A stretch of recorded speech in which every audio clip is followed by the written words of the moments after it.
ఒక వాక్య భాగాన్ని మనం చదువుదాం.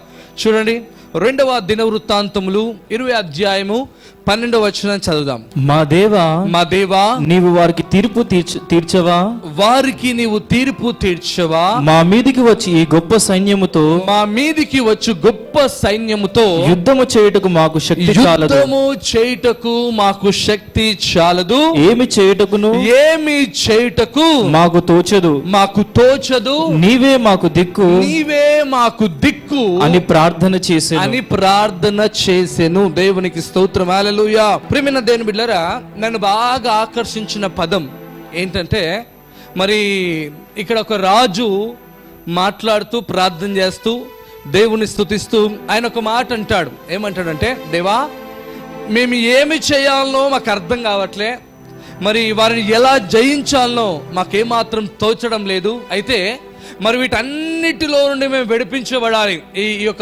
ఈ పరిస్థితి నుంచి మేము విడిపించబడాలి, మేమేం చేయాలో మాకు అర్థం కావట్లేదు, అయితే నీవే మా దిక్కు అని వారు ప్రార్థన చేస్తారు. దేవునికి స్తోత్రం. హల్లెలూయా.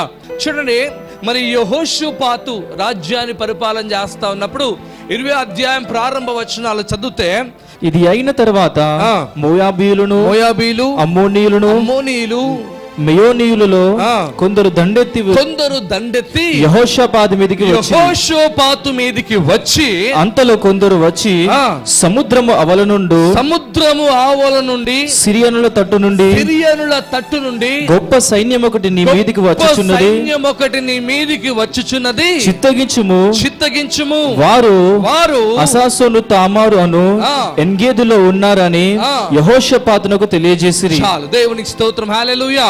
అయితే కొంతమంది ఈ యెహోషాపాతు దగ్గరకు వచ్చి చెప్పే మాట ఏంటంటే, అయ్యా రాజా, ఇదిగో భయంకరమైన జనాలు, ప్రజలు, మరి అనేకమైన వారు నీ మీదికి దండెత్తి వారు రాబోతా ఉన్నారు, వారు వస్తున్నారని చెప్పినప్పుడు నా ప్రియమైన దేవుని బిడ్డరా, మరి చాలా భయపడి మరి ఏమి చేయాలో అర్థం కాకుండా మరి దేవుని సన్నిధిలో ప్రార్థన చేయడం ప్రారంభిస్తాడు. దేవునికి స్తోత్రం. హల్లెలూయా. దేవుని మందిరంలో ప్రార్థన చేస్తూ అతను అంటాడు, ఆకాశానికి దేవుడవు నీవు, పరాక్రమము కలిగిన దేవుడవు నీవు, నీ ఎదుట ఏ వ్యక్తి కూడా నిలవలేడు, మరి నీకు ఎదురుగా నిలబడే వ్యక్తులంటూ ఎవ్వరు కూడా లేరు గనుక దేవా, మరి మాకైతే ఆ శక్తి చాలదు, శత్రువులను జయించడానికి మా బలము సరిపోదు, మరి నీవు మాకు సహాయము చేయండి అని దేవుని సన్నిధిలో ప్రార్థన చేస్తూ చెప్పే మాట ఏంటంటే, మరి దేవా మమ్మల్ని విడిపించడానికి ఏ దిక్కు లేదు కానీ నీవే మా దిక్కు అని ప్రార్థన చేస్తాడు. దేవునికి స్తోత్రం. హల్లెలూయా. నా ప్రియమైన దేవుని బిడ్డలారా, చూడండి, ఈ వాక్యాన్ని చదువుతున్నప్పుడు పరిశుద్ధాత్మ దేవుడు మరి కొన్ని విషయాలను మరి నాకు తెలియజేయడం జరిగింది. ఏంటంటే, ఎన్నోసార్లు మన జీవితంలో ఇటువంటి పరిస్థితులు, మరి శత్రువులు ఒక భయంకరమైన రీతిగా మన చుట్టుముట్టిన పరిస్థితులు ఎన్నో మన జీవితాలు ఎదురవుతూ ఉంటాయి. కొన్నిసార్లు ఆ పరిస్థితుల్లో నుండి విడిపించబడడానికి, ఆ పరిస్థితి నుంచి విడుదల రావడానికి ఎట్టు కూడా మనకు అర్థం కాదు. ఏ విధంగా జయించగలుగుతామో తెలీదు, ఏ విధంగా మనం బయటపడగలుగుతామో తెలీదు, ఆ పరిస్థితులు ఎలా జయం కలిగి ముందుకు వెళ్తామో తెలియని అనేకమైన పరిస్థితులు మన జీవితంలో ఎదురు కావడం అనేది జరుగుతూ ఉంటుంది. ఆ టైంలో చాలా సార్లు కొంతమంది చెప్పే మాట ఏంటంటే, అయ్యా మా జీవితంలో ఎన్నో పరిస్థితులు వచ్చినాయి, మరి ఆ పరిస్థితులలో నుండి విడిపించబడడానికి మాకు అస్సలు అవకాశం అనేది దొరకలే, కానీ దేవుని సన్నిధిలో మేము ప్రార్థన చేస్తాం, అయ్యా మాకు ఈ అనుభవం నుంచి మేము విడిపించబడడానికి మాకు ఏమాత్రం కూడా అసలు సహాయం అనేది దొరకడం లేదు, కనబడటం లేదు, కానీ నీవు మా దిక్కు అని దేవుని సన్నిధిలో ప్రార్థన చేసినప్పుడు దేవుడు అద్భుతమైన రీతిగా సహాయం చేస్తాడని అనేకమైన వారు సాక్ష్యం చెప్తా ఉంటారు. దేవునికి స్తోత్రం. హల్లెలూయా. నా ప్రియమైన దేవుని బిడ్డలారా, చూడండి, మనం ఆరాధిస్తున్న దేవుడు ఆయన ఎంతైనా నమ్మదగిన దేవుడు అండి. దేవుని మహిమ కలుగును గాక. ఎన్నడూ మరి ఆయన పైన ఆధారపడ్డ వ్యక్తిని, ఏ వ్యక్తిని కూడా ఎన్నడూ విడిచిపెట్టాడు. దేవునికి స్తోత్రం. విడుస్తాడా లేదో చెప్పండి. ఎన్నడూ విడిచిపెట్టాడు. పక్కన వ్యక్తి చెప్పండి, ఆయన పైన ఆధారపడ్డ వ్యక్తిని ఎన్నడూ విడిచిపెట్టాడు. చెప్పండి, ఎన్నడూ విడిచిపెట్టాడు. నా ప్రియమైన దేవుడు, ఇందాక మరి బ్రదర్ సాక్ష్యం చెప్పాడు, నేను చాలా ఆ సాక్ష్యాన్ని విని ప్రభు నామమును మహిమపరిచాను. చూడండి, మనం చెప్పిన సాక్ష్యంలో మరి 3 టీబీ వ్యాధితో బాధపడుతూ చాలా బలంగా ఉన్నారట. ఈయన మాత్రం చాలా బక్కగా సన్నగా ఉన్నాడు. ఆ ముగ్గురు చెప్పిన మాట ఏంటంటే, మరి మాకు ముగ్గురికి టీబీ వచ్చింది, నీకు కూడా టీబీ వచ్చింది, మరి చూడ్డానికి చాలా సన్నగా ఉన్నాం, మేమైతే చాలా ఆరోగ్యకరంగా ఉన్నాం, మరి నీవే మొదటిగా చనిపోతావు, మరి చనిపోయే దినాలు చాలా సమీపంలో ఉన్నాయి అని అతనితో చెప్పారట. నా ప్రియమైన దేవుని బిడ్డలారా, అతను వచ్చి దేవుని మంద ప్రార్థన చేస్తూ సన్నిధిలో, అయ్యా దేవా నన్ను క్షమించండి, మీ రక్తం ద్వారా కడిగానని ప్రార్థన చేసి యేసు ప్రభుని సొంత రక్షకుని అంగీకరించాడు. మరి చూడండి, దేవుని కనికరం ఎలాంటిదంటే, మరి ఎవరైతే ఆ వ్యక్తితో చెప్పారో ఆ ముగ్గురు వ్యక్తులు చనిపోయినారు, కానీ ఈ వ్యక్తి ఇంకా సజీవుడుగానే ఉన్నాడు. దేవునికి స్తోత్రం, హల్లెలూయా. చూడండి, వైద్యులు ఆశ్చర్యపడే కార్యం, ఆ చుట్టుపక్కల ఉన్న వారు ఆశ్చర్యపడే కార్యము, వారి బంధువులు ఆశ్చర్యపడే కార్యము దేవుడు ఆ వ్యక్తి జీవితంలో జరిగించడానికి గల ప్రధానమైన కారణం ఏంటో తెలుసా? దేవా నా దిక్కు నీవే అని ప్రార్థన చేయడమే. దేవునికి స్తోత్రం, హల్లెలూయా. నన్ను బాగు చేసేవాడు నీవే అని ఎప్పుడైతే ప్రార్థన చేస్తాడో దేవుని కనికరమ బిడ్డపైకి వచ్చి ఈరోజు నూతనమైన ఆరోగ్యాన్ని ప్రభు అనుగ్రహించి ఆయన మందిరములో మరి సంతోషంగా సాక్ష్యం చెప్తూ దేవుడు నన్ను స్వస్థపరిచాడు, యేసు ప్రభువే నిజమైన దేవుడు అని సాక్ష్యం చెప్తా ఉన్నాడు. దేవునికి మహిమ కలుగును గాక, హల్లెలూయా.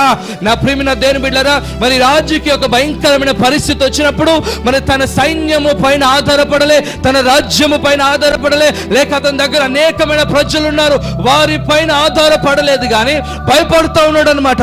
అయ్యా దేవా, ఇదిగో భయంకరమైన శత్రువులు దండెత్తి వచ్చారు, వారిని జయించడానికి మా దగ్గర శక్తి బలము లేదు, కానీ నీవు ఏ విధంగా నేను సహాయం చేయగలుగుతావు, ఏ విధంగా నేను మమ్మల్ని కాపాడగలుగుతావు, మాకంటూ ఇంకా ఏ దిక్కు లేదు దేవా, నీవే మా దిక్కు అని దేవుని సన్నిధిలో వారందరూ ఉపవాసం ఉండి సమాజముగా కూడుకున్నప్పుడు మరి రాజు యెహోషాపాతు, నా ప్రియమైన దేవుని బిడ్డలారా, బిగ్గరగా నిలబడి మాట్లాడుతూ ఉన్నాడు. అయ్యా మా శత్రువుల ఎదుట మమ్మల్ని సిగ్గుపరచనియద్దు, మా శత్రువులను జయించడానికి మాకు బలము లేదు, నీవు ఒక్కడవే జయాన్ని ఇవ్వగలుగుతావు దేవా, నీవు మా పక్షంలో నిలబడాలి అని ప్రభు సన్నిధిలో ప్రార్థన చేసి నీవే మమ్మల్ని రక్షించడానికి సమర్థుడవు, నీవే మా దిక్కు అని ప్రార్థన చేస్తారు. దేవునికి మహిమ కలుగును గాక, హల్లెలూయా. నా ప్రియమైన సహోదరి సహోదరుడా, ఈ లోకంలో నిన్ను కాపాడేవారు ఎవరు లేకపోవచ్చు, నీ బంధకాలలో నుండి విడిపించేవారు ఎవరు లేకపోవచ్చు, నీ పరిస్థితిని మార్చేవారు ఎవరు లేకపోవచ్చు, ఎవరి వల్ల కాకపోవచ్చు, కానీ నీవు ఆరాధన చేస్తున్నావే, నీ ఆరాధన చేస్తే నీ దేవుడు నేను విడిపించడానికి సమర్థుడని, ఆయన పేరు నజరేయుడైన యేసు. బిగ్గరగా చెప్పబడి ప్రభు నామమును మహిమపరుద్దామా, హల్లెలూయా. ఆయన నేను విడిపించగలడు.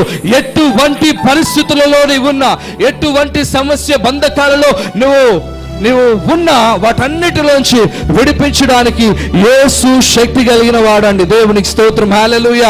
ఈ యొక్క మ్యాటర్ని, ఈ యొక్క అధ్యాయంని నేను ధ్యానిస్తున్నప్పుడు నా ప్రియమైన దేవుని బిడ్డలారా, ఈ యొక్క రాజు తన సైన్యం అంతా కూడా వారి శక్తి సామర్థ్యాల పైన ఆధారపడలే, వారి యొక్క బలము పైన, వారి సైన్యము పైన ఆధారపడలే. వారికున్న ఒకే ఒక ఆధారమే ఎవరో తెలుసా?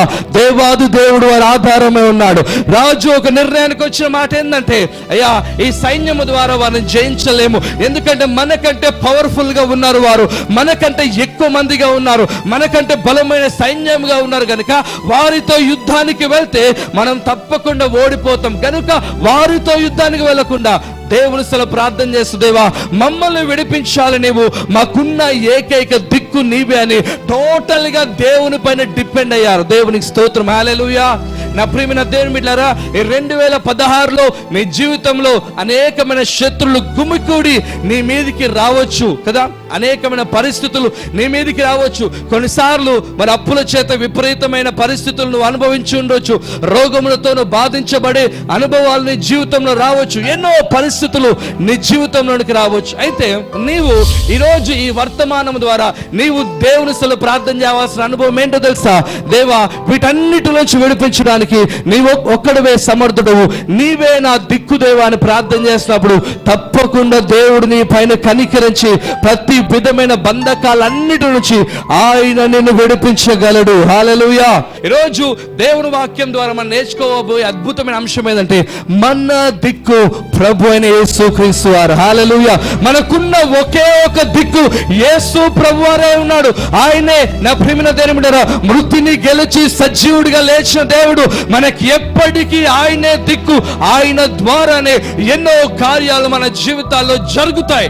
దేవునికి స్తోత్రం, హల్లెలూయా. నా ప్రియమైన దేవుని బిడ్డలారా, ఈ లాస్ట్ డేస్ లో, ఈ చివరి దినాలలో సాతాను యొక్క ఆయుష్ దగ్గర పడ్డదని వాడు ఎరిగి వాడు ఏం చేస్తున్నాడు తెలుసా?